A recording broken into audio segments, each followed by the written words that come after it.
Given a general quadratic in x, we can write this as f of x equals ax squared plus bx plus c, where a, b, and c are all real numbers. How do we solve for f of x equals 0? We wish to find what are called the roots of the equation, the values of x for which this is satisfied. So we have ax squared plus bx plus c equals 0. Without loss of generality, a is not equal to 0. If it were, we would have a linear equation. Because a is not equal to 0, we can divide through and end up with x squared plus b over ax plus c over a equals 0. The next step requires us to complete the square. Now, if you haven't seen this before, then it relies on the fact that you can express a perfect square as the sum of its terms when multiplied out.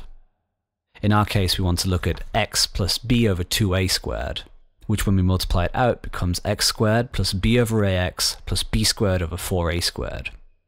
It's x squared plus b over ax that we're interested in, because now we can replace that in the equation above and obtain x plus b over 2a all squared minus b squared over 4a squared plus c over a equals 0. Moving these two terms to the other side, we obtain x plus b over 2a all squared equals b squared minus 4ac all over 4a squared. Now we take the square root of both sides. When taking the square root, we can assume that both sides are positive. However, if you know anything about complex numbers, you'll know this step is valid even if b squared minus 4ac is 0 or negative.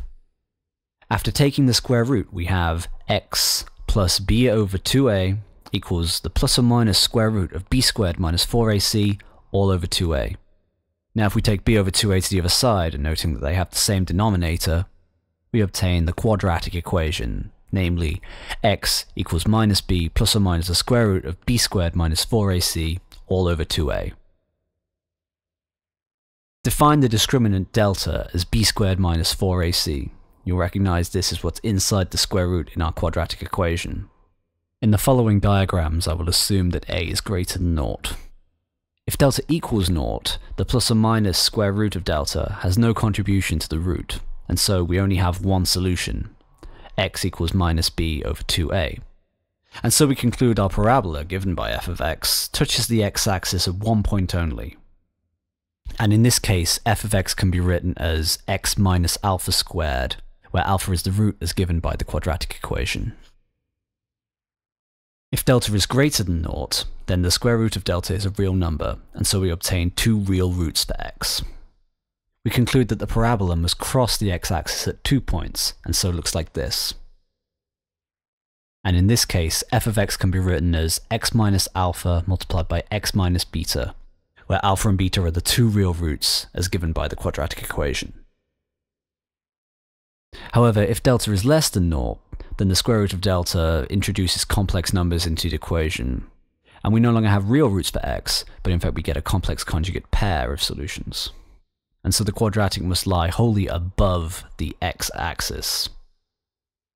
Again, it can be written in the same form, x minus alpha and x minus beta, but alpha and beta are complex numbers in this case. And if a is less than 0, you can simply think about reflecting these in the x-axis. Thank you for watching, and stay subscribed for more.